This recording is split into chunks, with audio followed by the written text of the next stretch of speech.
Cray is the leader of the world's strongest clan, the Grieving Soul, and he is widely respected for his wisdom and power, but in reality, he is a total weakling and just wants to find a way to quit his job.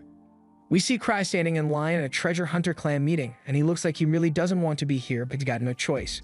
Treasure hunters in this world are basically celebrities because they explore treasure vaults all over the world and risk their against phantoms, all with no health insurance. It's a dangerous job, but the promise of fame and riches compels dozens of people to become treasure hunters every year, and to that end, they often join a clan like First Steps, which is widely renowned in the capital as one of the best to ever exist. It consists of a collection of parties that come together to assist one another, and the reason there are so many people here to join is because unless your name is Jinwoo, there's a limit to how far you can get as a solo hunter. Cray was trying to get this over with without drawing much attention to himself, but out of nowhere, the girl behind him starts talking and asks if he is here to join a party as well. Cray tries to use the age-old tactic of ignoring her until she goes away, but before he knows it, she has already walked in front of him and is introducing herself. Her name is Ruta, and she's a level 3 hunter, so she extends a hand to Cray, but he refuses to shake hands with her, although he does give her his name. Ruta is disappointed that Cray didn't shake her hand, but she gets over it and starts talking about herself some more. She has been solo hunting until now, but she came across a vault called the White Wolf Den, and she couldn't handle it on her own, so she wanted to come to join a party. Just then, the man in front of them turns around and tells Ruta she should be trying to take on vaults as dangerous as the White Wolf Den, while she's still only level 3. He smirks and calls her an inexperienced amateur because even if she's level 3, she's still basically a beginner compared to the other professional hunters out there. As the argument gets more heated, Ruta becomes really angry, and Cray really wishes he had stayed home so he wouldn't have gotten involved with them. Ruta pulls out her knives and is about to attack the man, but before she does anything, a guard comes over and reminds Ruta that these aren't the streets of London, so if she keeps this up, she's going to be banned from the clan meeting. She realizes she lost her temper for a moment, so she puts her knives away and apologizes for the outburst, all while Cray tries to act like he's not here. A little while later, Cray makes it into the clan meeting and Ruta is still with him because he's the only person she knows here. She is amazed by all the powerful hunters here and honestly feels a little overwhelmed since she has never been to a place like this before. She asks Cray if he has been here before, so he tells her that this is his 5th time here, and Ruta thinks he must suck at being a hunter if he has to keep coming back to the recruitment meeting. Among hunters, talent is everything, so even a random nobody can make a name for themselves and climb through the ranks. Ruta notices a party in flashy attire on the other side of the room, so she asks Cray about it, and he informs her that the party is called Arc Brave, and of all the parties recruiting today, they are undeniably the strongest.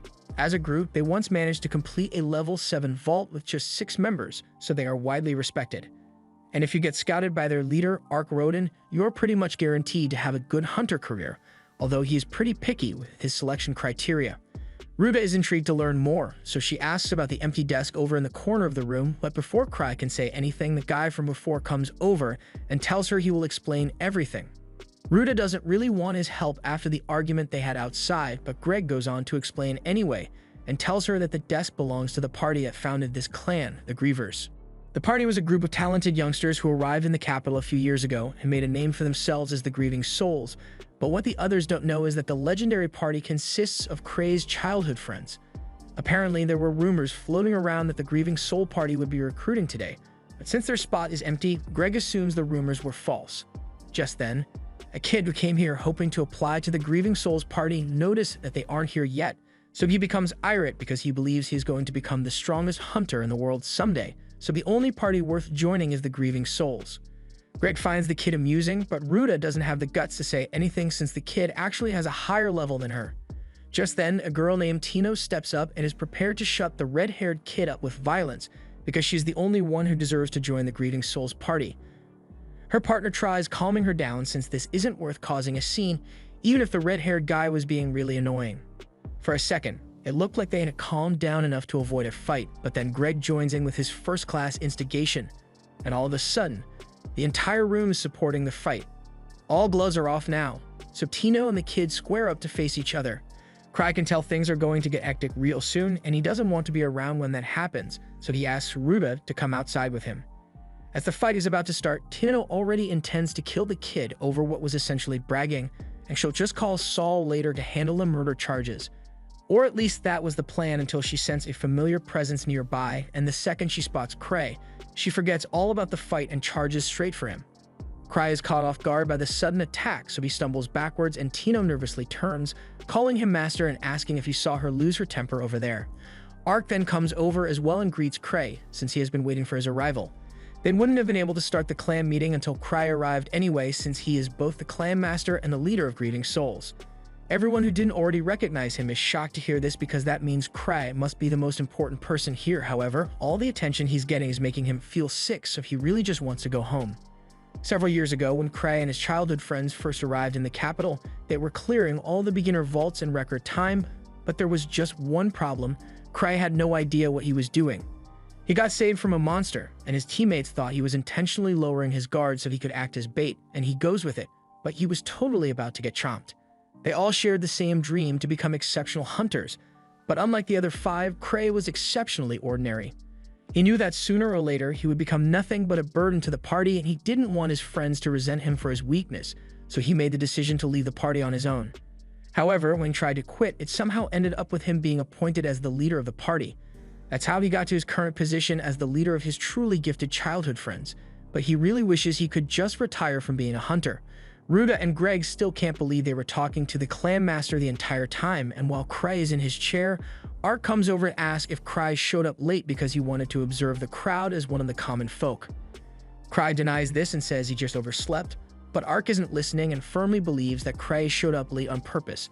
For some reason, no matter how much Cray tries to explain himself, people always misunderstand him in a way that makes him look better than he actually is. Tino doesn't like how close Ark is with Cray, so she wants to have him kicked out of the clan, but Cray isn't going to do that. Tino is a level 4 hunter who also happens to be an apprentice to one of Kay's childhood friends, Liz, so she hangs around him a lot. Ark asks Cray if he has any good candidates in mind for recruitment, but there honestly isn't a need to add any new members to the clan right now. Although since Ark almost never actually recruits new members, Cray takes the opportunity and asks if Ark will seriously consider any recommendations he makes. Ark says he will accept anyone Cray chooses, and this is a huge surprise to everyone, so the vice captain tries to talk him out of such a rash decision. However, Ark cuts her off and says anyone Cray chooses will be worthy of joining his party. Tino begins blushing because she thinks Ark is thinking about recommending her, but she also doesn't like Ark, so she's a bit conflicted about whether to accept or not. All of a sudden, the kid from earlier, whose name is Gilbert, by the way, comes out to the front of the crowd, and he is totally ready to beg if that's what it takes to be accepted by Cray. Cray tries thinking about whether Gilbert would be a good choice or not, but he quickly gives up because he is a terrible judge of character. He has no idea how to tell if someone will become strong in the future, so he decides to leave it up to pure luck. He tells Gilbert that he is willing to recommend him, but he has one condition before that. As a hunter, the most important thing is to make sure you always win. If he lacks strength, he will end up putting his party members in danger, so Cray wants him to demonstrate that he has the ability to always win. Also, since Cray began his career as a hunter, he has never lost before, although that's because he has never actually been in a real fight. Anyway, Cray takes off one of his ring artifacts and announces to every hunter here that the first person to present this ring to Ark will be accepted into his party, and with that he tosses the ring into the wild to watch the chaos unfold. The first one to get the ring is Gilbert, but that doesn't last long because not even a second later, Tino jumps down at him and knees his face so hard that he gets sent all the way across the room. Gilbert probably needs a doctor now, but no one's focused on him right now because the ring is currently rolling across the floor, and while everyone is initially hesitant to act, it doesn't take long before they all start fighting over it. At this point, Cray decides to take his leave, and even though the bar is getting destroyed as he leaves, he says it's not his problem and goes home. However, the next morning it became his problem as the bar fight made front page news. Apparently, the entire place was leveled because of the fight, but luckily there were no civilian casualties at the end of the day. However, as a result of the events, Eva tells him that the Explorers Association wants to have a private meeting with him, and Cray already knows that means they are going to yell at him. He asks how Ark took the news, and Eva tells him that Ark actually took it pretty well and laughed it off. Since Ark probably isn't mad, Cray wants to take advantage of his good mood and send him the bill to rebuild the bar, as well as ask him to go handle to meeting with the association. But Eva informs him that the meeting is specifically meant for him, so there's no way he's getting out of it this time. Even if he tries ignoring it, the association manager, Gark, is just going to hunt him down like he always does, so Cray caves in and agrees to go, but he will be using his secret weapon to get it over as soon as possible. And that secret weapon is to grovel and apologize.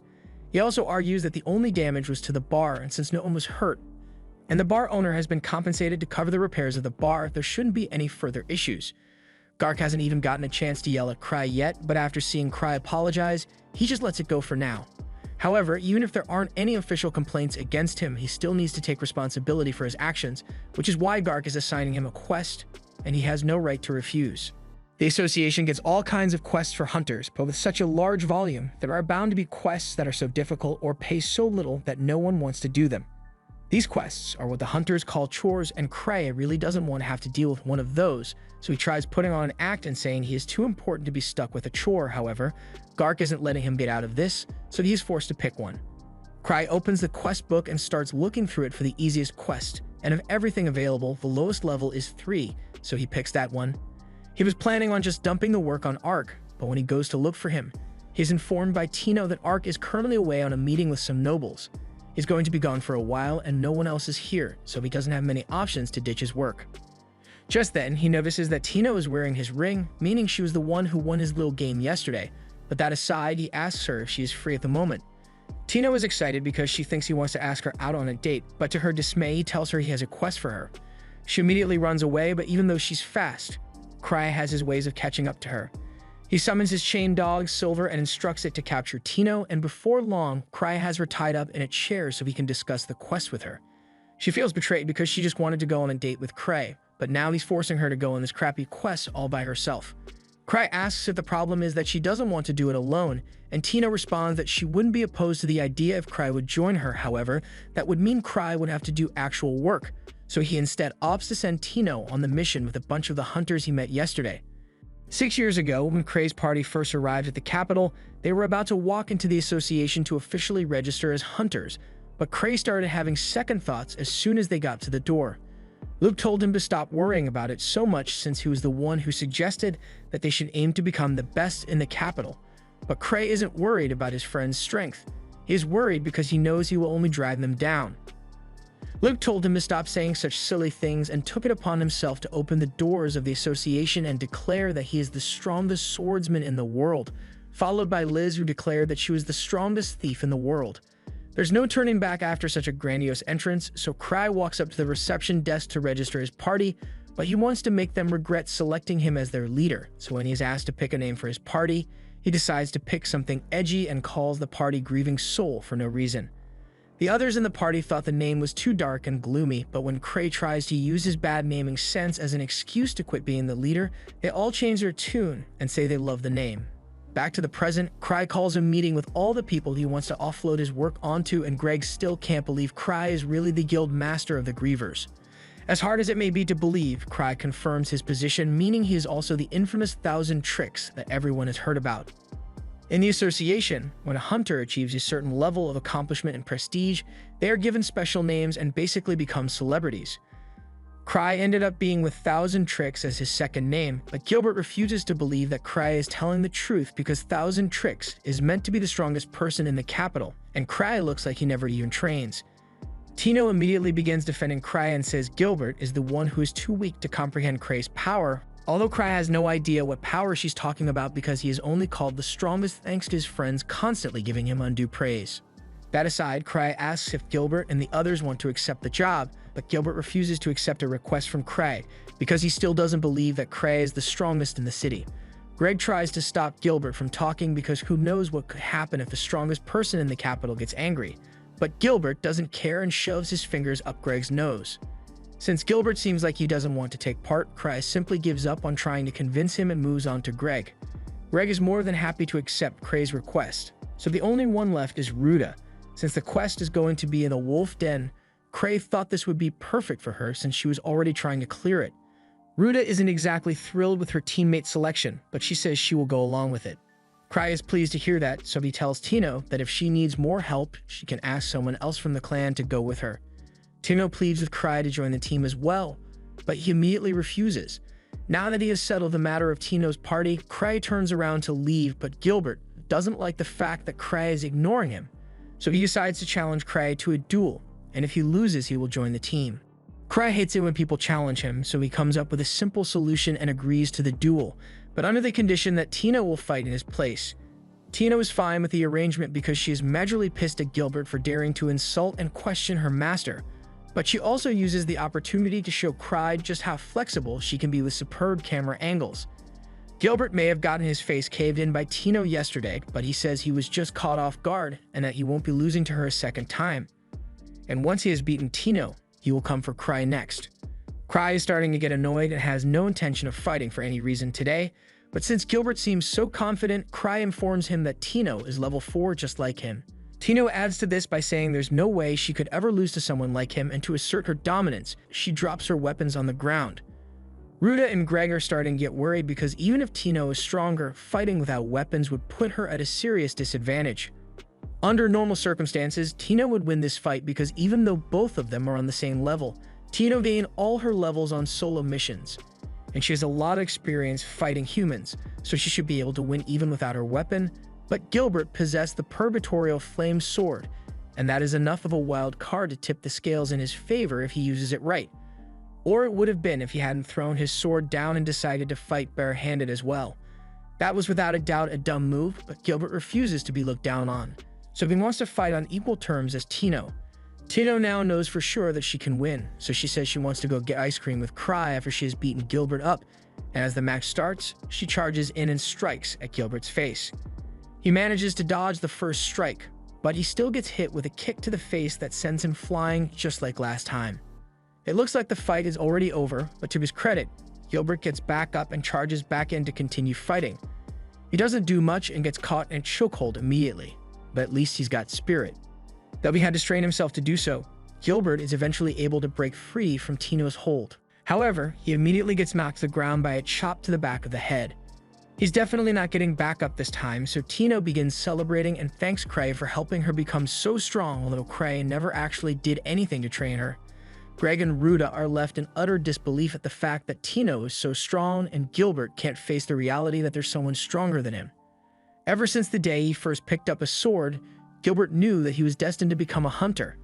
As he trained, he found himself surpassing the skill levels of professional swordsmen with ease, and when he finally became old enough to register as a hunter, he came to the capital and formed a small party to begin clearing vaults.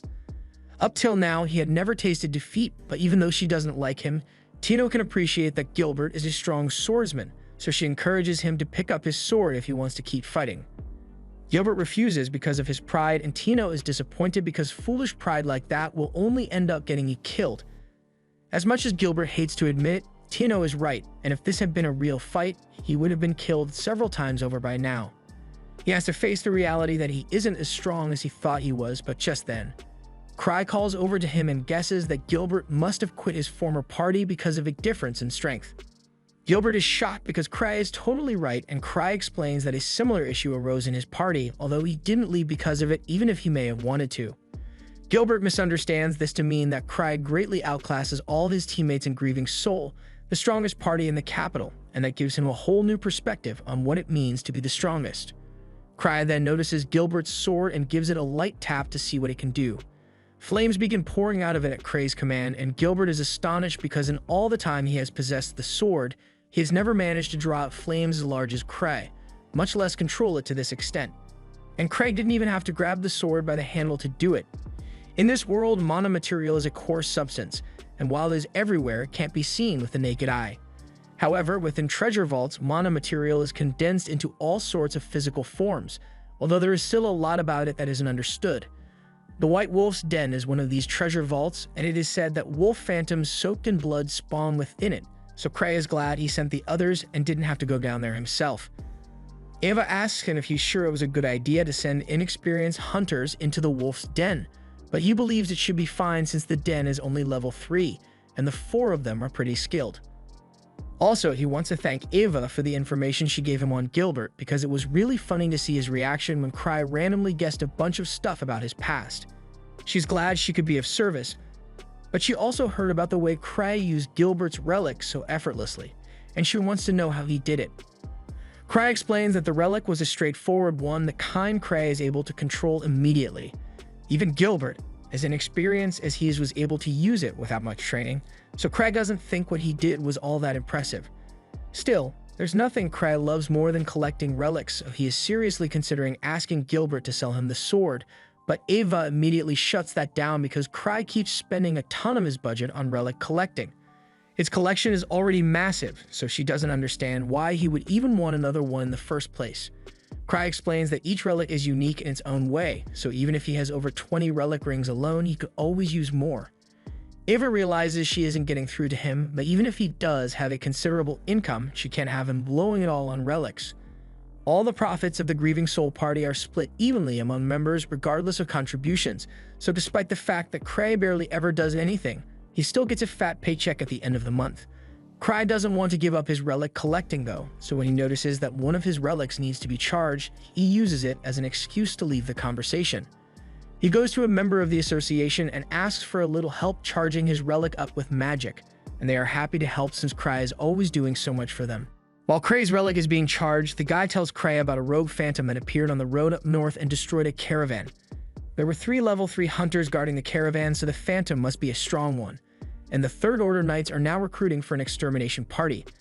The reports say the phantom was a wolf, and the location isn't far from the White Wolf Den, so it must have come from there. There was probably a mass spawning of wolves, so that must mean the den is absolutely crawling with enemies as they speak, and anyone unlucky enough to be down there is going to have a bad time. Cry tries to dissuade his worries and thinks to himself that Tino's party is probably fine, but then the people he is sitting with start talking about how the monsters in the White Wolf Den have been growing a lot stronger recently, so the association has been thinking of raising the threat level on it. In fact, a level 5 Lancer's party ended up going missing in that vault, so there's no way anyone less than level 5 could handle it. Cry is definitely worried now and decides to take a look at the quest he received earlier, only now realizing that he was supposed to rescue said level 5 Lancer and his party. He really should have read the details of the quest before sending Tino and the others down there, but it's too late to call them back now. The others at the table see Cry acting strange, so they ask him if something is wrong, and he tells them he actually sent Tino down into the White Wolf Den. The two are horrified that Cray sent Tino, who was only level 4, down into a vault that a level 5 party couldn't beat. They assume must have known how dangerous it was and sent her down there as part of her training, because what kind of irresponsible teacher would send his student on a deadly mission like this without researching it first? Cry suddenly gets up and says there's something urgent he needs to attend to. Once he gets into the halls, he starts having a panic attack and tries to rationalize it, saying Tino is quite skilled, so she may be able to handle this, and Gilbert is almost equal in strength to her as long as he is using his flame sword.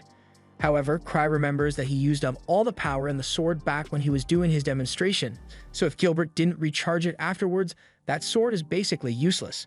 While Tino and the others are approaching the White Wolf Den, they begin to sense a dangerous aura even though they haven't gotten to the den yet. Tino was expecting something like this to happen since Cray was the one who sent her out on this mission, which is why she wrote a will in case she ends up dying. Although she is sure that she won't die because this has all been perfectly calculated by Cray. She believes the fact that Cray chose them to join her on this mission must have also been carefully deliberated, but Greg doesn't think that's possible since Cray only met them yesterday. Gilbert agrees that it's improbable, but he wouldn't put it past Cray to be able to do research on all of them before they had even met. In fact, the whole incident at the pub was probably part of his plan as well, so while this mission may be way above their league, Tino is sure Cray wouldn't randomly send them on a mission they have no hope of surviving. Unfortunately, that's exactly what Cray did, and he's freaking out over it. He decides to go and rescue them himself, so he goes into his hidden room and starts grabbing all the relics he can carry. As he is leaving, Ava spots him and she too assumes Cray intentionally sent Tino on that dangerous mission just to test her. And while he obliviously planned it so she wouldn't be in danger of dying, he must still be slightly worried, so he is going to check up on them. She even notices that Cray is carrying Shitori's slime relic, which is technically against Imperial law to possess, but he doesn't know what he's going to be facing, so he wants to be prepared. He heads out onto the balcony and equips a wingsuit relic, so he can get to the White Wolf Den as quickly as possible. And as he leaves, Ava hopes he can make it back alright, because the last person who used that wingsuit died after crashing headfirst into a wall. After a long and arduous battle, Tino and the others finally manage to defeat the wolf, and Greg is relieved they managed to take it down. But Tino isn't happy with the way the team performed in that battle. There was only one wolf, so they had the numbers advantage, yet they still struggled so much to take it down. Speaking of which, Greg asks Gilbert why he didn't use his sword fire since it would have made the fight a lot easier, but that's when Gilbert tells them that his sword is actually out of mana, which is weird since he could have sworn he had it charged a couple days ago. He then realizes that Cray's stunt must have discharged the relic, and he isn't able to charge it out here, it's basically just a regular sword now. Ruta thinks it might be better to turn back now since this mission is already far more dangerous than they were informed it would be.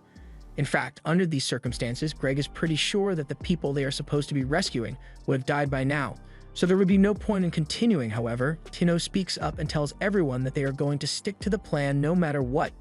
Greg tries to argue that their survival is more important than a corpse retrieval mission, but Tino corrects him because she knows for a fact that this isn't a corpse retrieval mission. She is sure that the rescue targets are still alive inside the vault because Cry is the one who sent her on this mission and he is never wrong. In fact, draining the mana from Gilbert's sword must have also been done intentionally because he doesn't want them to rely on relics too much. The others are convinced, so they decide to follow her lead and continue with the mission. But once they get to the wolf den, they discover that all the wolves are fully equipped with armor and weapons, so defeating a large number like this is going to be hard. Gilbert volunteers to go out first and try to take out some of the wolves, but Tino calls him an idiot because he would get shot before he ever got close enough. She is the leader of this team, and as such, it is her duty to make sure that everyone on her team makes it back alive, so since she and Ruta are nimble, she says they will run out first and draw the wolves' fire, at which point Greg and Gilbert will attack from behind. The ranged weapons shouldn't be much of a threat once they get close to them, but even if things get out of hand, she refuses to use anyone as a sacrifice. Meanwhile, Cry is currently flying to the wolf den, and he really hopes Tino manages to survive somehow, even if she has to sacrifice everyone else to do it. Thankfully, Tino isn't around to hear him say that, so she continues fighting with the others to ensure the team's survival. Thanks to the fact they've been working together, the team has managed to handle the monsters they have come across so far, although it hasn't been easy. The main reason they have been able to defeat the wolves like this is because the wolves have no sense of teamwork, so as even more approach the team, Gilbert and Greg are confident that they can cut them down. Tino acknowledges that even though this is their first time working together, this makeshift team works surprisingly well. She may not like Gilbert's personality, but he is a strong fighter when he uses his sword, and Greg has a lot of experience, so he coordinates well with him. As for Ruta, she isn't able to help much in terms of combat, but since both she and Tino are thief class, Ruta is able to handle all the recon, which allows Tino to focus on combat. She believes that every little detail of the structure of this team must have been carefully thought out by Cray, so she begins praying to him as some sort of god. Meanwhile, as Gilbert is fighting a wolf in the back, he has a flashback to the last time he spoke to his former party members. He had just lashed out at them because they weren't pulling their weight.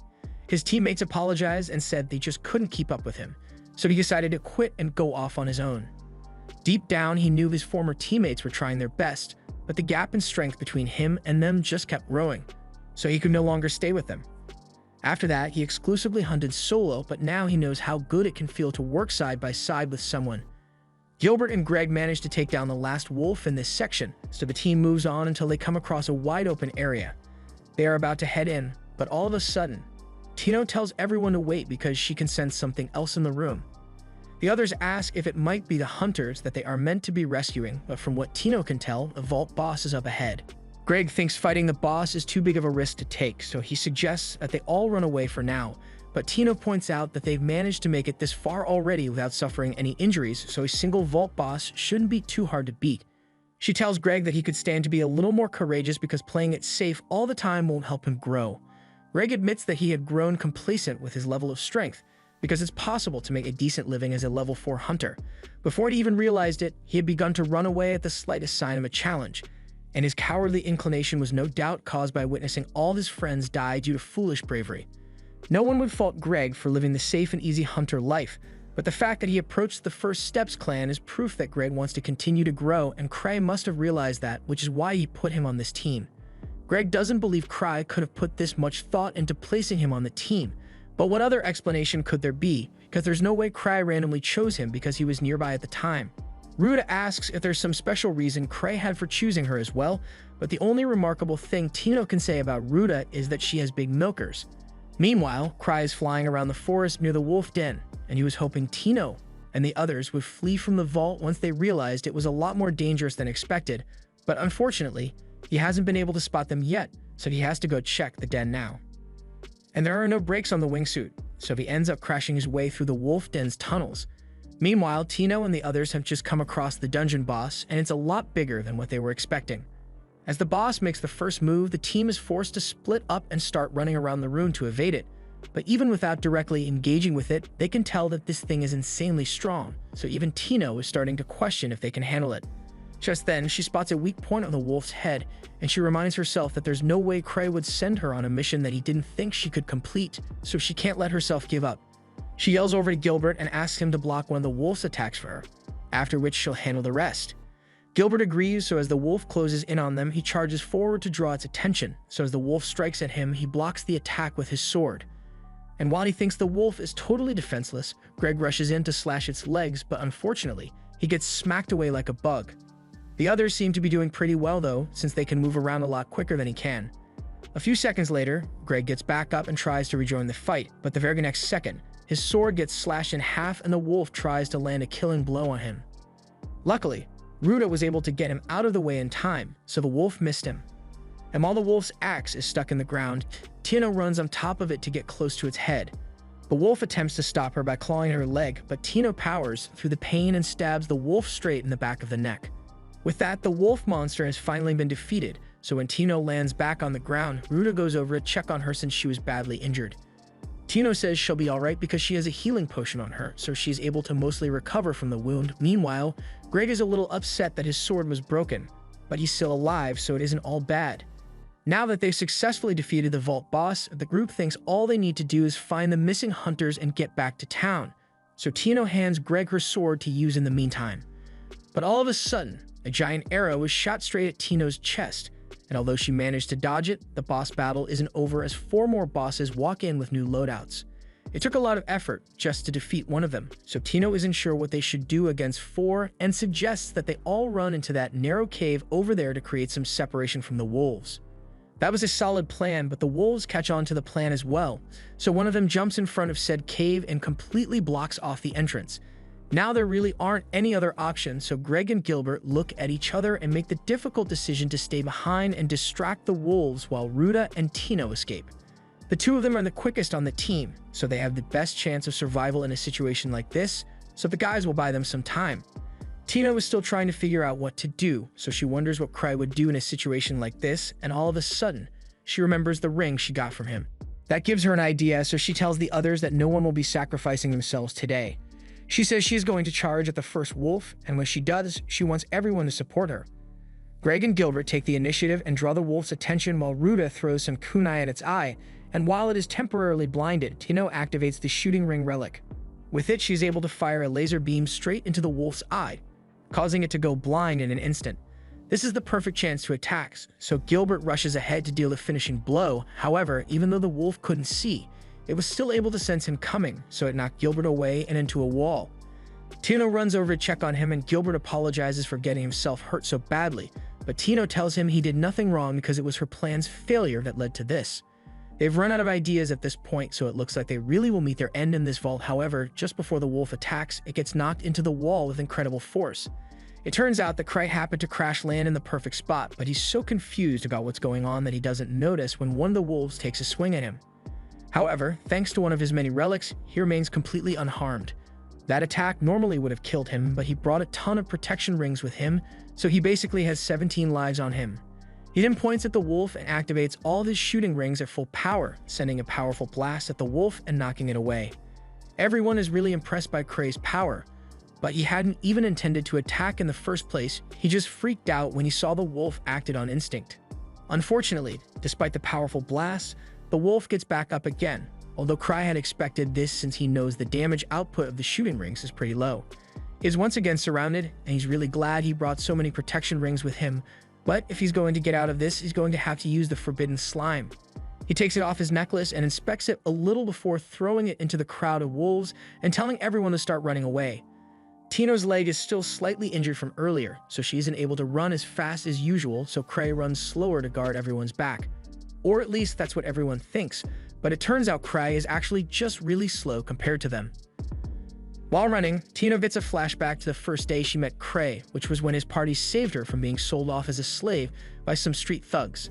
Ever since that day, Tino became infatuated with Cray and would constantly seek his approval, which is why once they have gotten to safety, she is nervously waiting to see what Cray says since she wasn't able to complete the mission. Before Cray says anything, Ruda speaks up and says even if she wasn't able to defeat the bosses, she still did amazing as a leader, and Cray agrees that she did well, mostly because he expected them all to be dead by now, that she kept them alive. Tino is really happy to be praised, But then Cry notices the wound left on her leg, so he uses one of his healing relics to get her back to full strength. Greg asks if Cry is going to defeat the bosses, but he says that isn't the best option given the circumstances, so he tells them all to just follow him. Right now, Cry doesn't even care about the rescue mission anymore and just wants to leave, but he has no idea where the exit is, so he's just leading the group around in circles. Tino and Ruta are both thieves, so he really wishes they would do some recon or something, but they have complete faith that Cry knows where he is going even though he doesn't. Just then, Gilbert speaks up, and after all he has learned, he is sure the great Cry must know what he is doing, but to him it kind of looks like they are wandering around aimlessly. He asks if Cry is taking them to the exit, but before Cry can answer, Tino speaks up and tells him that this path doesn't lead to the exit.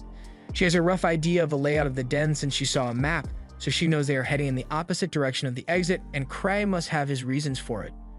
Ruta has total faith in him as well, but she wishes Cry would at least tell them where they are headed, but he keeps staying silent. Eventually, they come across a fork in the road, so Cry randomly guesses on a path to take, but as he turns, everyone else is left in shock because Cry has just led them to the injured hunters they were sent here to rescue.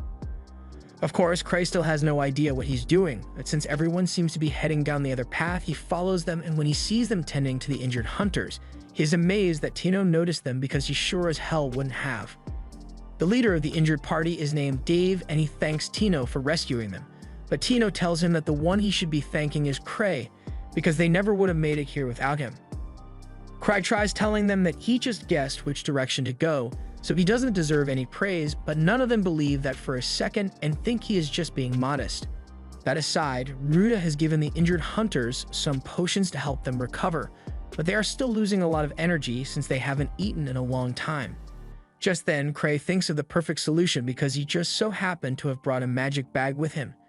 He has a near infinite amount of chocolate inside, but the only thing the bag can store is chocolate, so it's pretty useless outside of this one scenario. Greg tells Dave that he's glad he's alright because when he had initially heard that a level 5 party went missing in this dungeon, he was worried something terrible had happened to them. Dave tells him that they just barely managed to survive, and Gilbert finds that hard to believe because those wolves may have been strong, but there's no way a level 5 party would have been overwhelmed by monsters of that level. However, Dave wasn't talking about the wolves, rather he was talking about a small phantom covered in bones that single-handedly laid waste to their party. Whatever that thing is the pure embodiment of a grudge. It has full control over the vault, so it is most likely the curse of the Silver Moon that dwells within this vault. It represents the grudge and resentment of all the monsters that were slain, and because of the vault, it grew in strength, until it became an absolute monster. Dave and the rest of the party are considered to be top of the line when it comes to strength, yet every one of them was completely helpless against this beast, so much so that Dave would call the monster a rival to the Grieving Souls member, Thousand Swords. Thousand Swords is widely undisputably regarded as the strongest swordsman in the capital, as he has studied all orthodox sword techniques, and then he used those techniques to learn even more techniques. He is an unfathomable prodigy who can cut down enemies by the dozens, and all with a wooden sword too. Luke is not one to take lightly, so Cray thinks it's an exaggeration to say that a phantom is as strong as him. After all, if such a phantom really did exist, Luke would have hunted it down long ago, but given that the phantom completely decimated a level 5 party, Cray doesn't think Tino and her party will be able to win against it, so he's really wishing he had just dumped this job on Ark after all so he wouldn't have to deal with it. Dave goes on to say that the monster was basically playing with their lives, so it didn't kill them immediately the last time they fought, but if they encounter it again, it will without a doubt finish them off. Ruta turns to Cry and asks him what they should do, but Cry is internally freaking out because he wasn't mentally prepared to deal with this. He stares blankly into space for a while before coming up with an idea and telling Ruta that they need to prioritize the safety of the injured, so they should escape the vault before doing anything else. On top of that, since this was originally Tino's mission, he tells her that she's in charge from here on out. Tino doesn't think she deserves to have the role of leader when someone as great as Cry is here, but Cry insists that she takes the lead because he doesn't want to do it. Tino ends up agreeing to act as the leader again, and she agrees with what Cry had said about escaping the vault, so she's going to lead everyone back to the exit. They should be able to make it there much quicker since Cry completely healed her leg, but Cry tells her to remember that there are still injured people in the group, so she shouldn't run too fast for them to keep up. He mainly says this for his own benefit because there's no way he could keep up with Tino's full speed when he's so out of shape. After traversing the vault for a bit, Tino tells everyone that they are getting close to the exit, and they've gotten lucky so far since they haven't encountered the deadly phantom. But if that thing does show up, Dave promises to act as everyone's shield to buy them some time to escape. Tino assures him that that won't be necessary because as long as Cry is with them, she is sure everyone will make it out alive. However, Cry has no confidence that everyone will make it out alive. In fact, he is seriously considering grabbing Tino and ditching the rest of them if that monster shows up after all, but for now, he decides to remain optimistic. He still has 5 safety rings, so he can at the very least survive for a little while if he really had to fight, but doesn't have any other useful relics with him. The shot rings don't work, and he dropped the one sword relic he had while flying over here, so it's hard to be optimistic. Just then, everyone feels something approaching them, so they all get into battle stance and Cray stands in front of Tino to keep her safe. He doesn't have any attack relics with him, but he is willing to use his body as a human missile with the wingsuit if it comes down to it. The aura of the cave shifts as the phantom begins approaching them. Everyone is terrified because they can already tell they stand no chance against that thing. However, Tino sees something even more terrifying appear behind the monster, and a sense of impending doom washes over her, so she starts begging Cry to help her. Cry seems to know who the second figure is, but he is more confused than scared since he has no idea why she is here. Just then, the second figure flash steps and takes out the phantom in one kick, and after that display of force, there's no doubt in Cray's mind that it's Liz. She then goes up to Cry, and just to make sure, she asks him if it's alright that she kicked that thing into the wall, because she doesn't really know what's going on here. Cry tells her she has nothing to worry about, and she's glad to hear that, and since she's finally gotten to Cray, she tells him she found one of his sword relics on the ground while she was on her way here. Ruta and Greg immediately realize who Liz is, but Dave has never heard of her, so Liz gets angry because she can't believe there are hunters who don't know about grieving souls. She was already having a bad day before she got here because she ran all the way home just to see Cray, but then she was told that Cray had gone out to this vault. At first all, she thought Cry was just worrying too much because she was sure Tino could have handled the mission by herself. So imagine how disappointed she is to find out that Tino is incapable of handling such a minor vault by herself. Gilbert tries to stand up for Tino and explain that she did nothing wrong, but Liz doesn't want to hear it. So she kicks him into the wall and he's practically on the verge of death from that hit. Now that there are no more distractions, she gets back to yelling at Tino for being such an incompetent weakling after all the training she has been put through. Tino starts begging for forgiveness, and Cry is finding this hard to watch since Liz is being really tough on Tino.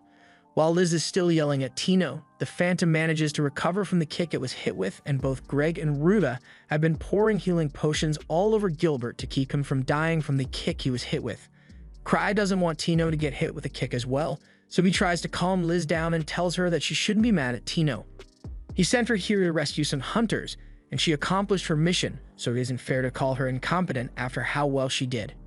As soon as she hears Cry say this, all her anger vanishes as she asks Cry if Tino really did do a good job. Cry assures her that Tino really impressed him.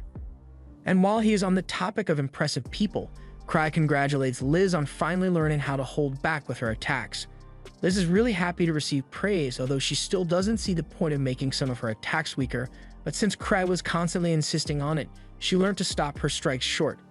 Cry is glad she took his advice, but she might still need to work on it since Gilbert is in critical condition from her warning shot. Tino once again apologizes for all the trouble she caused, but Liz isn't mad about that anymore. She tells Tino that she has good talent, but she's going to have to work a lot harder to make up for her lack of strength. By now, the Phantom has regrouped with one of the wolf bosses and is preparing to attack the group again, but while everyone else is scared, Liz is just annoyed because the monster had the audacity to pull out a machine gun like it was going to do something. She picks up her mask, and as the wolf begins firing at her, she just stands there because the bullets are moving way too slow to actually be a threat. By the time the gun runs out of ammo, Liz is still standing there unharmed, and not only does she have some of the bullets in her hand, she even had time to create a pattern like this with the rest of the bullets she caught. She got over her anger before, but after learning that Tino was losing to a monster with a gun, she's even more mad than she was before. Liz was dodging bullets by the time she was 10 years old, so it is an insult to her strength for a monster to point a gun at her and think it will work. She is going to demonstrate how easy it is to take down a phantom like this, so she does a backflip into the air, and as she is coming down, she kicks straight through the giant wolf, splitting it in half and causing it to explode. That wasn't hard at all, so she doesn't understand why Tino didn't just do the same thing to defeat the wolf ages ago. While she was talking, the Phantom draws its sword and charges at Liz, but like with the first one, Liz thinks it should have been easy for Tino to defeat something as weak as this. After catching its sword with 2 fingers, she knees it into the air and proceeds to land punch after punch on it, all while berating Tino for being too weak to do this by herself. Tino breaks down in tears and Cray feels bad for her, but this is a pretty common occurrence with Liz as a trainer. Liz is the fastest hunter in the world, and her incredible speed earned her the nickname of Stifled Shadow. Once everything is over, Tino, Greg, Ruta, and Gilbert all meet at the guild, and Gilbert informs them all that he wishes to give Cry his flame sword because he has learnt that he was relying on it too much, so he intends to train his body from scratch until he is capable of catching bullets just like Liz. None of the others think he will ever be able to pull it off, but if he is serious about wanting to be like Liz, Tino thinks he should know something about the masks they wear. Everyone thinks Cry did this intentionally for the sake of honing his party's sense, but in reality, when he ordered the masks for the Grieving Souls 6 years ago, he forgot to have eye holes cut out, so everyone in the party basically fights blind all the time. Now that one crisis has been averted, remember the Shitori's slime that Cry used as a distraction. It was created by one of Cray's childhood friends, Shitori Smart, who is the world's greatest alchemist. One of her elaborate experiments led to the creation of this slime, so she decided it would be safer to give it to Cry for safekeeping. At the time, Cry had no problem holding onto it since it looked like a harmless vial of slime, but when he tried opening it, Shitori warned him not to because that thing could destroy the capital if it was released. And as you know, Cry released it. He's still in denial and hopes the slime will magically appear back in his room, but he has no such luck. He decides to sit on his bed and think about this rationally. When he opened the vial back in the White Wolf's den, it didn't look like there was anything in there. He has had the vial locked up in his safe ever since Shitori gave it to him. So the only conclusion is that the vial must have always been empty, so there's nothing to worry about. At least he hopes so. Meanwhile, back in the White Wolf den, an investigation team has been sent in by the association because there's something strange going on in there, and they have to get to the bottom of it. On Cray's end, he was so worried about the slime that he could barely get any sleep last night, and as he is walking through the halls, he happens to run into Ava, and she tells him that Gark wants him to give a detailed report on what happened in the White Wolf den. Cry really doesn't want to have to give a report, so he asks if Tino can do it instead since she was technically the team leader for that mission. Ava initially wanted to ask Tino as well, but she's busy training with Liz right now in the training, and Ava isn't stupid, so she's not going anywhere there. On a separate note, Cry asks Ava if she has heard about any strange occurrence in the capital lately, but she has no idea what he's talking about since the capital has been pretty quiet lately. Cry says it's fine if nothing happened because he's actually hoping things stay calm, but now that he has brought it up, Ava says she will dedicate all her resources into investigating to find any anomalies. Cry tries to talk her out of it since he doesn't want her finding out that he lost Shitori's slime, and to get out of the conversation, he says he wants to go check on Tino in the training hall. As he leaves, Ava thinks about all the time she spent working with Cray, and despite his lazy attitude, whenever it comes to natural disasters, treasure vault anomalies, or even politics, he has always been able to make accurate predictions with little to no information. At first, she thought it might just be a coincidence, but after he has been right so many times, she believes in him wholeheartedly. And if he is worried about something happening in the capital, then something serious must be going on. As Cry heads down to the training hall, he sees a bunch of hunters waiting outside, and once their leader notices him, he asks for help since none of them have been able to train at all today because of Liz's training. Sven asks him to find a way to get her to stop, but Liz is really scary when she's worked up, so Cray doesn't want to deal with her. Sten understands Cray's feelings because no one likes dealing with Liz in battle mode, but none of the other grievers are back yet, and if he tries to stop her himself, Liz may very well kill Sven, so Cray is the only option remaining. And if he doesn't stop Liz, Tino might actually end up dying because of her. Cray thinks Sven is just exaggerating because there's no way Liz would ever really kill Tino, but as he opens the door, he sees Tino laid out on the floor and Liz on the verge of killing her for being weak. She is angry that Tino is unable to move, so she raises her leg and is about to smash her skull in, but just before she does, Cray interrupts her.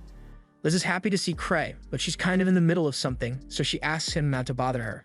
She thinks Tino has a lot of potential, but she keeps acting so weak and complaining about things like broken bones. Back when Liz was a kid, she used to be so much stronger than Tino is now, so she doesn't understand what's holding her back. Cray agrees that Liz was stronger than this at Tino's age, but Tino is clearly past her limit for now, so she suggests that Liz should cut today's practice short and give Tino a break. Liz gets up in Cray's face and asks if he's trying to stop her from training Tino, and Cray answers that he is, so Liz agrees and says she will leave Tino alone for now. But even though Liz is willing to let Tino go, Tino doesn't want to look weak in front of Cray, so she drags herself up and says she can keep going. At this point, there's nothing Cray can do to stop Liz anymore, so he just locks the door and tells Sven and the others that they aren't going to be able to use the training hall for today. Sven accepts that there's nothing he can do, but it's not all bad since Tino getting stronger would be a good thing. Since Cray is done here, he's about to leave, but before he does, Sven stops him and mentions that the northern route has been overrun with phantoms. A party from the Knights Order was sent out to investigate it, but the party was crushed in the process. Cray remembers hearing something about Traveler being attacked by phantoms near the White Wolf Den. And now that he thinks about it, there is definitely something off about it, which is probably why Gark wants to meet with him. But he doesn't want to have to work, so he wishes Ark were here to deal with it instead. Ark is smart, strong, and people trust him both as a leader and as a fighter, so Cray is sure he will be able to fix this once he gets back. But until then, Cray intends to stall for as much time as possible so he doesn't get assigned to the case. Sven sees the calm look on Cray's face and thinks he is already coming up with a plan to solve the problem, but in reality, Cray is just planning to send Sven to Gark in hopes that Gark assigns the mission to him instead. Cray casually suggests that Sven should head over to Gark's office and take on a mission since he can't train today, and he also wants Sven to tell Gark that Cray is too busy to attend a meeting with him. With that, he gets up and walks away, but Sven is having a hard time figuring out what Cray is thinking. His junior doesn't see what's so special about Cray, because to him, Cray looks like a leader who sits back and lets his subordinates do all the work for him. Sven says Cray has always been like that, but what's important is that he is always working behind the scenes to keep the clan running smoothly. He advises the junior not to underestimate Cray, because that man is a monster when he needs to be. Over in Gark's office, he has just received a report stating that the Lee lines near the White Wolf Den are unchanged, but that doesn't answer the question of what is causing all these incidents to occur. He wants to talk to Cray about this, but his assistant tells him that Cray is apparently too busy to meet with him, so Gark intends to pay Cray a personal visit later so he can't avoid the topic. He believes Cray knows something about the incident since he never willingly heads into Vault, but recently said he was heading to the Vault to check out the situation there, so something big must be going on. Cray has no idea about any of this, but something big really is going on down in the Vault. The Akashic Tower has been conducting experiments down here, but because of all the recent suspicion from the Association, they are worried that their operation will be discovered any day now. The device they created taps into the vast amount of power flowing in the ley lines and stores it here, creating modifications to the vault. If the Grand Wizard's theory is correct, then with this, you should be able to create treasure vaults at will. However, the research is still incomplete, so he cannot afford to lose his lab to the Association. His followers ask why Sophie Black isn't here since she's the one in charge of the defenses for this place, but the Grand Wizard says it's not her fault since he was the one who approved her vacation time. But he has already sent a message for her to return immediately, so she should be back soon. He is sure that once she arrives, she will resolve their trouble with the Association's snooping. But until then, the Grand Wizard says they all need to gather as much information as possible. Cray has a nightmare about a terrible catastrophe caused by Shitori's slime, and when he wakes up, he begins panicking again because he still doesn't know how dangerous that slime is. His panicking also happened to wake Liz up, and Cray is confused as to why she's here, but then again, she sneaks into bed with him all the time, so it's not out of character for her. Since they are both awake, Liz asks if Cray is busy today because she was hoping they can go out together, but Cray thought Liz had plans to train Tino today. Liz says she's giving Tino a break to heal from all her injuries, so since neither of them has much to do today, Cray doesn't see the harm in going out on a date with Liz, and it's a good opportunity to get his mind off the nightmare he just had. Meanwhile, Gark has just shown up looking for Cray, and the receptionist is surprised he personally came all this way, but he knows Cray will just keep avoiding him otherwise. Just then, Cray and Liz come downstairs, and Liz is pissed to see Gak here since she doesn't want anything ruining her date with Cray. Gark tries to be polite and asks her what happened to the Night Palace vault she was meant to give a report on, but Liz ignores his question and begins insulting him for always relying on Cray so much. Gark is starting to lose his patience, and when Liz throws a kick at him, that was the final straw, so he rolls up his sleeves and is ready to teach her a lesson. While that is going on, Cray doesn't want to be here, so he asks Gark's assistant if she wants to come upstairs with him. While he and Kana are having their chat, she debriefs him on the results of their reconnaissance, and Cray thinks it's good that the monolay lines are normal, but he's far more concerned about the other issue at hand. Kanan is confused and asks what Cray means by the other issue. However, Cray doesn't want to tell her that he released a slime that might destroy the country, so he tells her that the details are still confidential. He tells her he would like to go investigate it some more, but he is busy today, so maybe she should get Ark to do it, mainly because Cray could never handle an actual mission on his own. Meanwhile, Gark and Liz are still going at it downstairs, and while Gark is a lot stronger than Liz, she's much faster than him, so he hasn't been able to land a successful hit on her. She taunts Gark for letting himself get so out of shape with all his desk duty, but this only makes him madder, so he is ready to throw everything he has at her. Gark used to be known as a first-class level 7 hunter before he retired, and his strength is still worthy of that title. But Cry tells both Gark and Liz to quit fighting before they destroy this place. Gark is still pissed at Liz, but Lizzie immediately goes over to Cry and forgets all about her fight with Gark. Cry and Liz head out on their date, and as they walk, Liz remarks that Gark has really let himself go in recent years. Cry doesn't think it's fair to call him weak since Liz still gets to train often since she's on active duty, while Gark has to deal with all the paperwork now. Still, Liz says there's no way Gark would make it through the Night Parade vault in his current state, so Cry asks her if the monsters in that vault were really that strong. The rest of the Grievers are still in the Night Parade vault, but Cry wishes they would get back here soon since he could use some help dealing with the slime situation. Just then, Liz hands Cry her bag and dashes off to tackle a dude in the middle of the street. Cry asks her what she's doing, so she explains that this guy was staring at them really suspiciously. Cry doesn't think that's a good enough reason to tackle a guy, so he tells her to let him go. He asks the guy if he's alright, but the guy just runs away and Cry has no idea why. Liz is confused and asks why Cry would let someone who was obviously up to no good escape, but then she realizes that Cry must have been intentionally ignoring him because he has a plan. So she apologizes for taking hasty action without asking him first. Meanwhile, the guy finds his way into a secluded shop and he is a part of the Akashic Tower, but he doesn't understand how he got spotted since he was following them at a safe distance. And the fact that Cry let him go after he was caught leads the man to assume Cry knows all about their operation. The next day, Liz is excited to be out on another date with Cry, but Cry reminds her that this time they aren't out on a date. They are in the most dangerous part of the Imperial capital, and Cry has brought her here because he's looking for something. According to the information he got from Ava, there have been a lot of incidents where people have gone missing here. And while it may just be the usual murders and kidnappings common to the area, Cry is worried the disappearances might have something to do with Shatori's slime because that would mean the incidents here are his fault. Additionally, Ava's report also says there's a new ice cream joint up ahead, so Cray suggests that he and Liz should go try some, and Liz is more than happy to accompany him. As they approach the ice cream shop, the man from yesterday watches them, and he is totally freaking out. No one should have ever been able to figure out that this new ice cream shop is really a base for the Akashic Tower's research, yet somehow Cray managed to find this place. The guy tries to calm himself down and decides to close up the shop until Cry leaves in an attempt to maintain the secrecy of the base, but before he could do that, Sophia walks into the room. She just got back from her mission and she can see that the guy is panicking, so she asks him what's wrong. A few minutes later, Cray and Liz arrive at the ice cream shop, but by the time they got here, the Akashic Tower member had already shut the place down. Liz is pissed that the shop is closed since it is ruining her chance to enjoy ice cream with Cray, so she's prepared to bust the door down right now, and the Akashic member is freaking out inside. But just before Liz destroys any property, Cray stops her and suggests that the shop might just be out of ice cream, so maybe it's best if they just leave it alone for now. Back at the clan office, Liz is disappointed that she couldn't have ice cream with Cray, but Cray is still deep in thought over the possibility that Shatori's slime might still be on the loose somewhere in the city, and he really needs to do something about it. He turns to Liz and asks her when Shatori will be getting back from the Night Palace vault because there's something he wants to discuss with her. Shatori isn't going to be back anytime soon, so Liz offers to assist Cry in any way she can. But what Cry needs is information on a specific magical creature, so Liz can't actually help him with that. Just then, Ava enters Cray's office, and she has come to inform him that she has brought a list of hunter candidates to join the investigation of the White Wolf Den.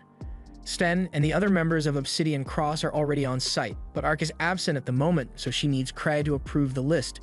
She tries to hand it to him, but Cray doesn't even look at the list because doesn't want to get involved, so he tells Eva that he is trusting her to handle it herself. Meanwhile, the Akashic Tower members hold a meeting to discuss the fact that Cray discovered their secret base. The place was perfectly disguised in a rundown part of town, yet Cray easily found it, and on top of that, he must have deliberately acted like he thought it was a regular ice cream shop in order to send a message that he's several steps ahead of them.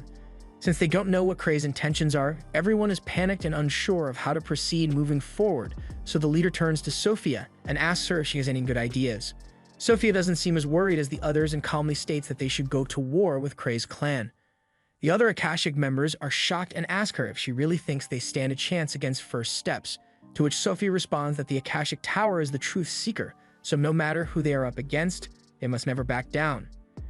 even if their opponent is a group of high-level hunters. In fact, this is the perfect opportunity for her to test out her new defense, and if they manage to wipe out the entirety of Kray's party, then there will be no one left to oppose them.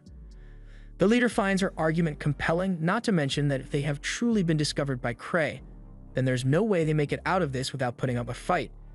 He tells Sophia that she's free to do as she pleases, and she's really happy to hear that because that means she can finally have some fun. At the same time, Tino has finally recovered from her near-death encounter with Liz's training, and while she knows Liz wasn't really trying to kill her, she almost did make it out alive, so Tino decides to celebrate her recovery by taking a walk around town. While walking, she notices a couple of carriages parked in the street, and even stranger is the fact that the clan hall is completely packed with hunters. She goes up to one of the hunters and asks what all this is about, so he tells her that the association has organized a joint effort to go investigate the White Wolf Den. Even if that's the case, Tino still thinks that having this many people is overkill, but the guy tells her that Kray initially wanted to send in Ark, and all these people are just replacements to make up for Ark's absence. Ark is one of the top-level 7 hunters in the world, so without him they need a huge number of people to make up for the firepower. A little while later, Ava brings Kray out to greet the hunters, but Kray has no idea why everyone is gathered here to begin with. Ava fills him in and says Ark isn't here to handle the White Wolf Den investigation, so she took the liberty of gathering enough hunters to compensate for Ark's strength. Kray remembers trying to dump this mission on the Ark, but that was just because he's a nice guy whom Kray thinks is reliable, so he never imagined that Ava would end up calling this many people to replace him. And to begin with, he's not sure that he'd have enough money to pay for all these people, so he tries suggesting they should split the group in half. Everyone starts panicking because there's a way they'll be able to survive an Ark-level threat with just half of their forces, and Kray is confused. They are so worked up about this.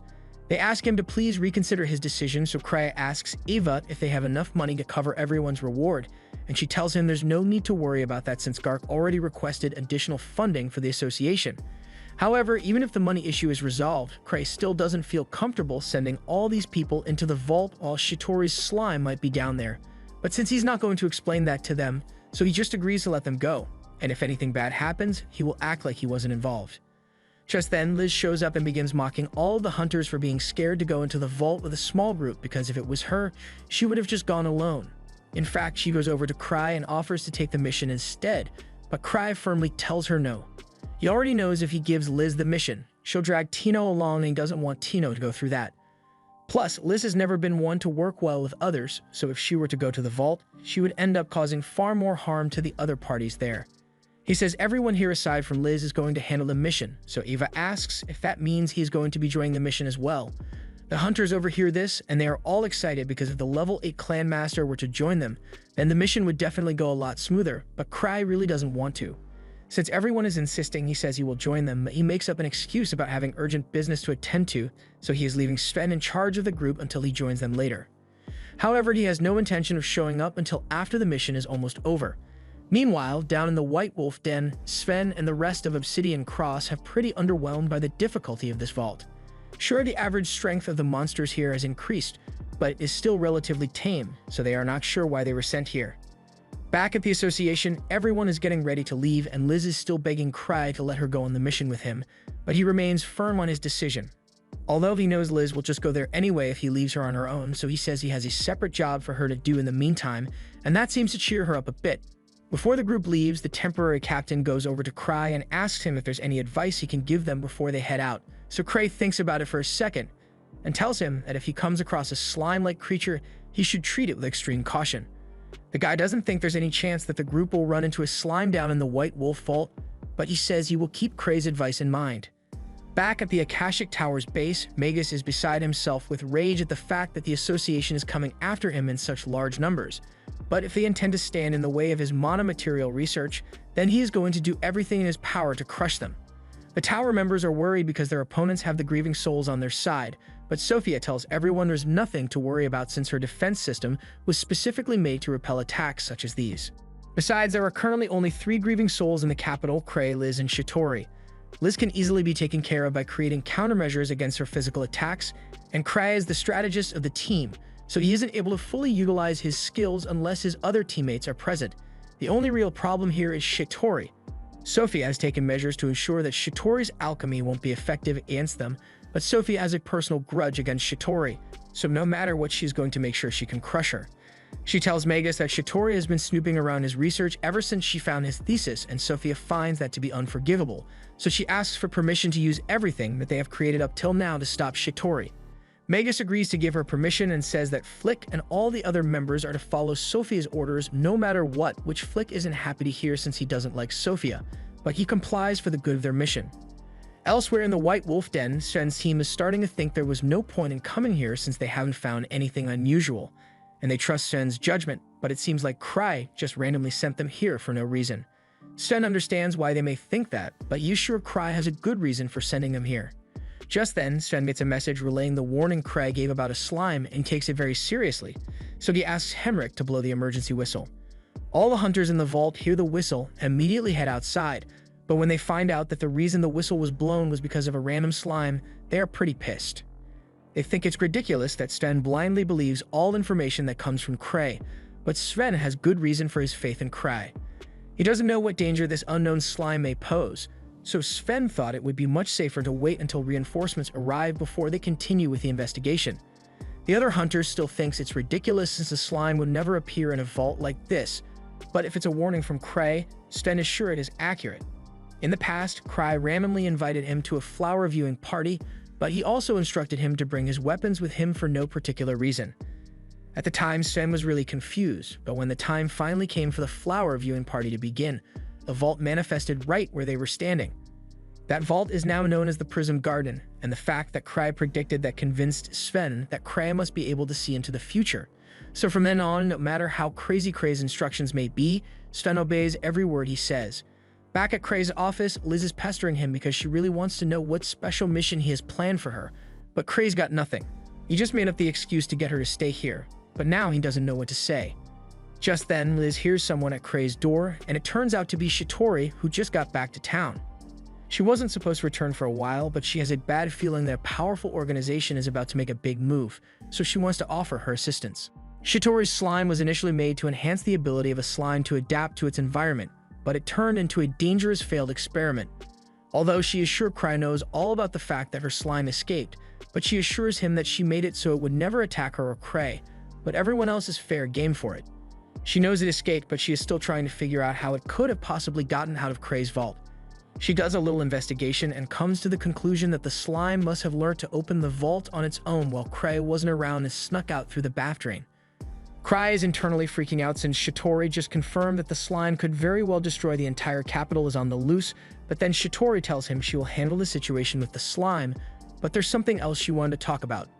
Back at the White Wolf Den, reinforcements have arrived and Sven has just been informed that Cray wants him to take charge as the group's leader. He's disappointed that Cray isn't going to be showing up, but then he is told that Cray took Liz and Tino on a separate mission, so Sven can't complain, especially since he won't have to deal with Liz if she's with Cray. He gets everyone's attention and says he is calling a strategy meeting to talk about the warning Cray gave. He asks them all if any of them have ever fought a slime head-on or brought anything that can defeat a slime, but dealing with a slime is the last thing most hunters would worry about, so they've only got their usual equipment. Except for this one guy in the back who brought a can of slime repellent, but aside from him, they aren't particularly prepared for this. The people still aren't taking the slime threat seriously since slimes are pretty much harmless, but Cray did say that this was no ordinary slime, so they have no idea what it is really capable of. Gaines still thinks it's stupid to be acting so scared of a single slime, so he tries to convince everyone to go back in already, but they all start giving him the side eye because they know impatient guys like him are always the first to die in situations like these. Sven doesn't even want to argue with Gain anymore. He's done his job and earned him, so if Guy wants to go in there and end up in next week's obituary, then he is more than welcome to do so. No one is taking the guy's side, and at this point, it would be awkward if he just went in alone, so he calls them all stupid for blindly believing Cry even though he's not here, and slinks off to the back of the crowd. Once Gain is out of view, one girl in the crowd speaks up and says she has something important to share. Her name is Talia Widman, and she's an alchemist who worked alongside Shatori in the clan's lab for a while. She and Shatori were researching to figure out the limits of what's possible with a slime, so Sven asks her if she knows of any weaknesses a slime might have, and Talia reaches into her bag and pulls out a tube containing a drug that kills slimes. She and Shatori made this specifically for slimes, so it won't kill anything else, and if it's used on the slime they were warned about, there's a 99% chance that it will kill it.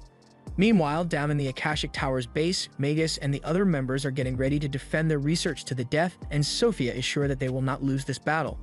They are only up against 100 hunters, so the forces they have on hand will be more than enough to wipe them out. Up top, now that they have an insurance policy against the mysterious slime, Sven gives the green light for everyone to head back into the vault, but he reminds them that they must remain cautious, share information, and above all else, make sure they come back alive no matter what. After a full day of vault exploring, Sven is a little disappointed because they didn't find anything unusual in the vault aside from the Wolf Knights, so people are starting to wonder if Cry might have been wrong about his prediction this time. Sven still trusts Cray's statements above all else, but if there really is nothing going on here, then they can count themselves as lucky because it would mean they don't have to risk their lives. Gain soon returns from the vault as well, and he is pretty smug since so far it looks like he was right about there being nothing to worry about. So he once again mocks Sven for blindly believing Cry. Sven can understand why Gain thinks Cray was wrong here, but he doesn't want to hear any more complaints from him until the mission is officially over, so Gain starts walking off. Before he goes, Sven reminds him not to wander off on his own for safety reasons, but by this point, Gain is done listening to Sven, so he goes off on his own to do what he wants.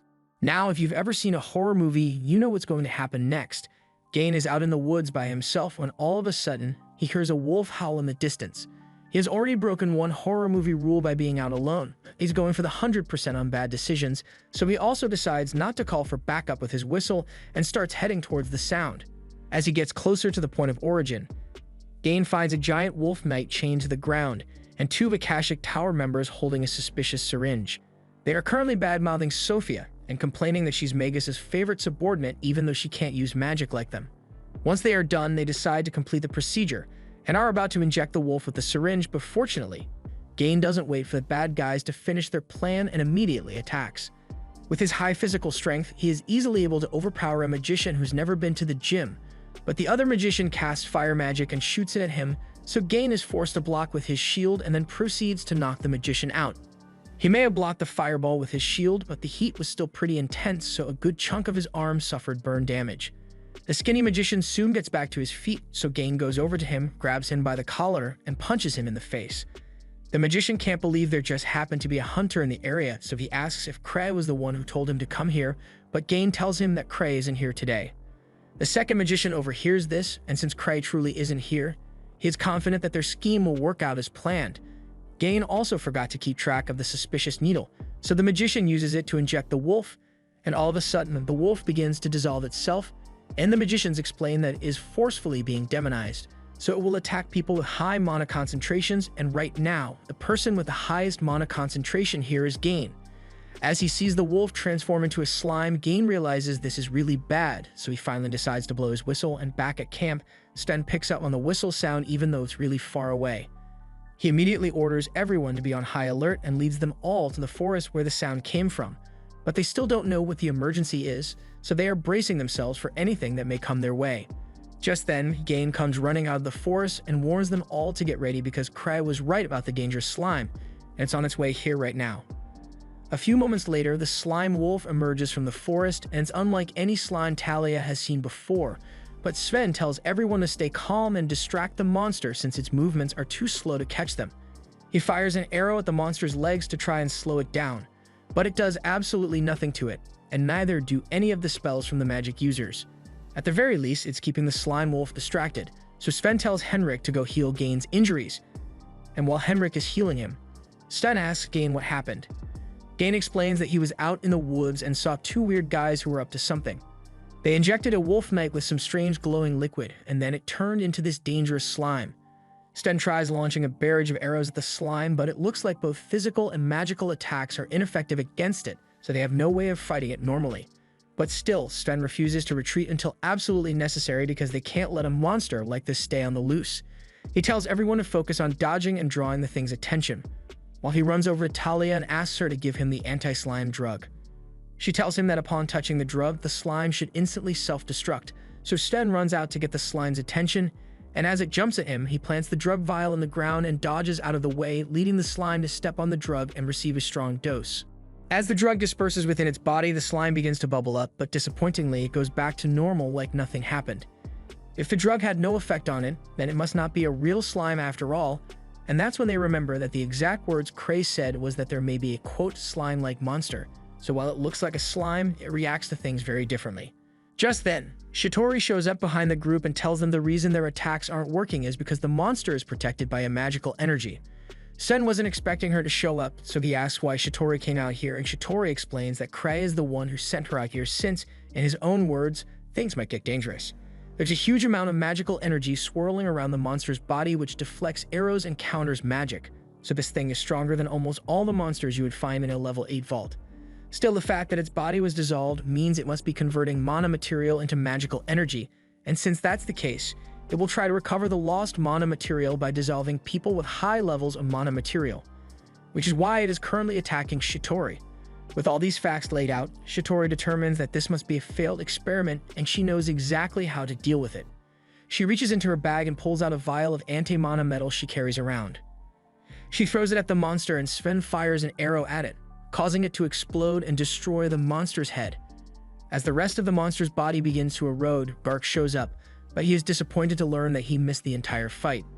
Gark was the one who gave Shitori a ride here, and she says she has some valuable information to share with Sven because she knows what's going on here and who is behind it. Meanwhile, down in the Akashic Tower's lair, Magus is in shock after learning that Shitori defeated a demonized monster and saw through the effects of his potion so easily. Up top, Shitori informs everyone of the world Magus has been doing behind the scenes, but they find it hard to believe since Magus was eternally banished long ago. Shitori knew it would be hard to prove, which is why she was secretly keeping tabs on Magus's work, and she has reason to believe that the strange occurrences in the vault and the slime monster are a result of his experiments. But experiments like this require a lot of equipment, so that Root must have a base underground around here, and Magus will do anything necessary to defend his research, so he is probably already preparing for battle. They are going to interrogate the magician who was knocked out by Gain to see if they can get any information out of him, but if Magus was able to make one of those slime monsters, he's going to send more after them. It normally wouldn't be a problem with Shitori's anti-mana metal. She only brought one with her since she wasn't expecting to encounter such a monster. Even so, she still thinks they can win since if she can analyze the monster, she can create a bioweapon against it. She doesn't have much fighting strength, so she will need everyone to protect her while she works. But with this many hunters here, it shouldn't be that hard. At the same time, Liz is still trying to convince Cray to let her go help her sister since Shitori can't fight on her own, but Cray tells her that Shitori will be fine, so he's not letting Liz leave his side. This was the end of episode 7. Subscribe to not miss the next part.